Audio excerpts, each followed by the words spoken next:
So as you can see, I finished doing the knitting on my hat, and I just wanted to show you how to bind off for a hat. It's quite different from binding off anything straight.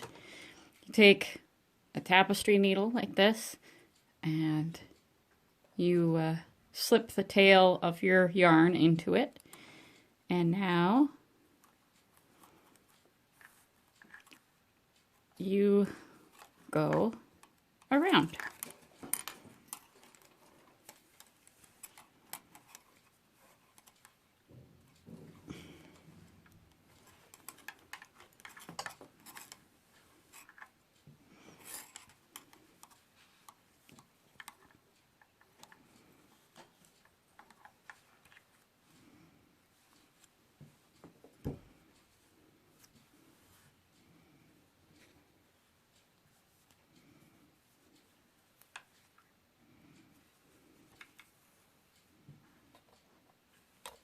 Okay.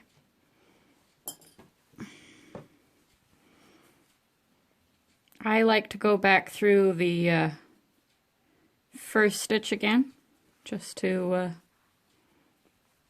make sure it's tight all the way around. Pull it inside the hat, turn it inside out, and pull it tight.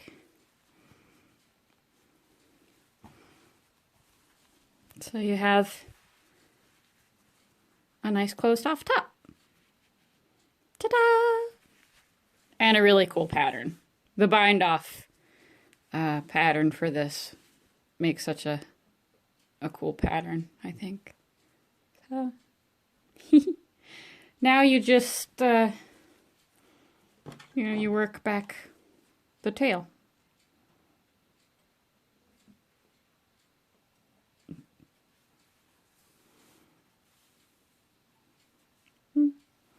And you just keep going back and forth like that. It's very easy. I'll show you more of that later on, though. We're going to work on the spot where they spliced the yarn. And we're going to take the ends in opposite directions. Let's see.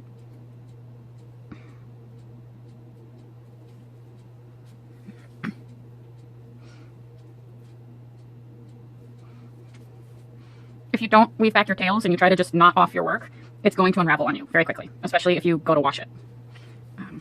Most of the stuff that I make, I just throw it into the washer and dryer. Some things don't go into the dryer, because they're wool. I haven't, stuff like the toys, I hand wash, but for my hats and scarves, gloves, they all go into the regular wash, and it never hurts them. I do put them into like bags for, like laundry bags for delicate items, so just so that nothing else in the machine, snags any stitches. I will show you guys how to fix a snagged stitch though. It's actually kind of easy.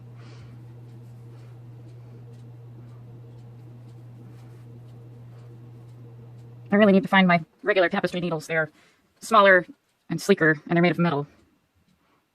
They don't have like this bow out around the eye like that. Makes it kind of hard to pull through.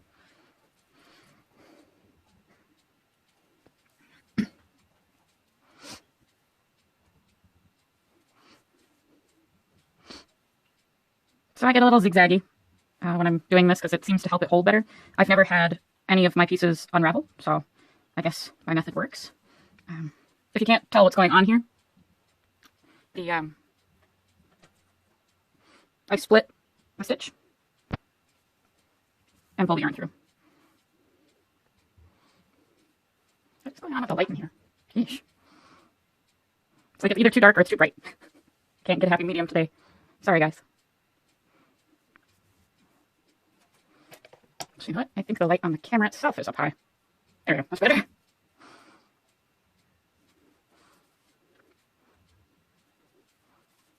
Ah!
Now when I get to where I want to cut it off, I will double back into the tail, just so that I have that little extra bit of hold on it.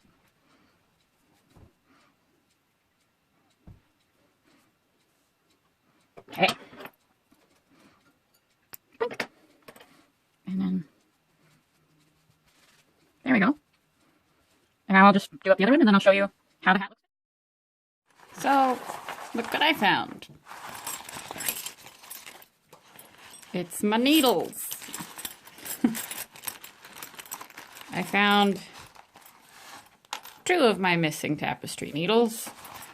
I found my cabling needles, which are really fun to work with. I've only worked with them once, but they are super fun. And the needles that got me into trouble. So that's the gauge of needle that went through my foot when I had my little moment of stupidity and decided it was cool to just leave my project on the floor under a blanket. Yeah. It's a good thing that they were clean when that happened. I could have gotten into a lot more trouble with that. One of my cabling needles is not here. I have a third one. It's bright red. And I have at least 5 of these in different sizes, so hopefully I'll be able to find them all so that I can get back into doing my knitting. So here is the hat all finished. Here's the cool little pattern on the front. And the edge of the hat has its own cool little pattern to it. And the top of it, as I showed you before, pretty cool. And all the tails that I had to deal with are worked back. So normally with this kind of a pattern, you'd have only 2 tails, the one at the top and the one at the bottom. But because of that little splice, we had to deal with 4, but that's okay. It's not a big deal. So there's a sweet little hat.